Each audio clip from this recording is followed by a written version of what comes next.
May 5, 2008. You are now in tune on the one the force itself called at this time the Master Blaster Jamming. Rastaman vibrations. Don't fight against the Rastaman with him cultural mystics, cause Rastaman no mean no harm. What the Rastaman want to do is calm the storm. Rastaman is the only man upon orb ship earth left, so respect him. Forbearance is the precept of our religion. We must respect foremost. Jah love is the basic and adequate means of domestic success. Don't take my words lightly. The woman's locks, hear me Rasta, need to be covered, since it makes her always ready to pray. 1 Corinthians 11 verse 5. The covering of the locks commands such a spiritual look in the eyes of the public, and makes her to be respected by Rastas and non-Rastas alike. For the queen to preserve her social dignity, her dress should demand respect towards her, and not in any motive to encourage lust, which the laws of Jah forbids. Deuteronomy 22 verse 5. I know that trying to cause out that you, sister, maintain a logical, intelligent image causes tension and hostility. This hostility has destroyed a many divine relationships. We who wish to maintain the honor are often misunderstood in this matter. Being that I am a leading figure in the movement, I choose this day, a pivotal point in our reality, to speak out on the issue. Having surpassed many in this overstanding, I would like to convey a story to you. This weekend, me and my companion, a very lovely woman, started to go out via mass transit. As we went walking to the bus stop, I felt uncomfortable with her dress. My lovely companion wore her jeans much too tight. She wore her locks out also. On the weekends I allow such slackness. Chill out, you know.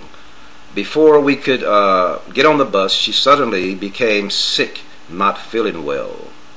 My observations was she disagreed with me subtly on a gesture I made. It sort of got to a nerve, so to speak.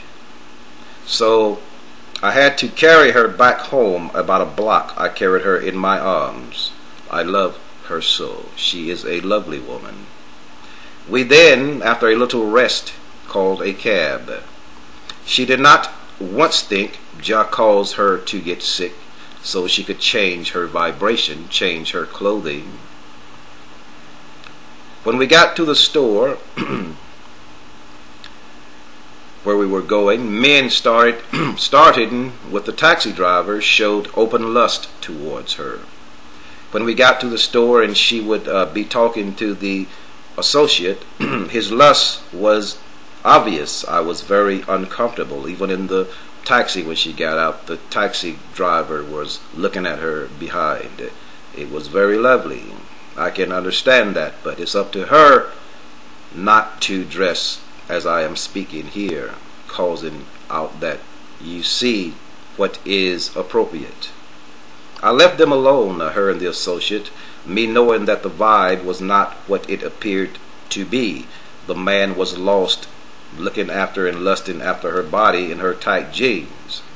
Listen, sisterin, don't be flirts. It is not intelligent. It is not the way of children of Jah. Your hair is as your naked body, inviting to the lustful dogs of Babylon. Your locks is for your king man, as well your body. Only his eyes should feast upon your jewels. Hair is alive, it's sensitive, it's a part of your body. There is a reason Rasta man say, cover up, sistery. Now is your time. We need all the energy to the movement. Stop fueling the fires of Babylon. You are now in tune. On the one, the force itself, at this time called the Master Blaster Jamming. I am your brother, Ital Ayman I.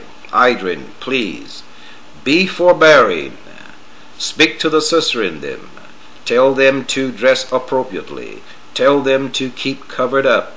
Explain to them humbly that it is not the way of the Rastafari that the sensitive locks of our sisterin be exposed to the wolves in this Babylon in which we trod. You are now in tune on the one, the force itself, the Master Blaster Jamming. Peace in the world of Rastafari. I pray in the name of His Imperial Majesty, the Emperor Ali Selassie I. Give thanks, I and I.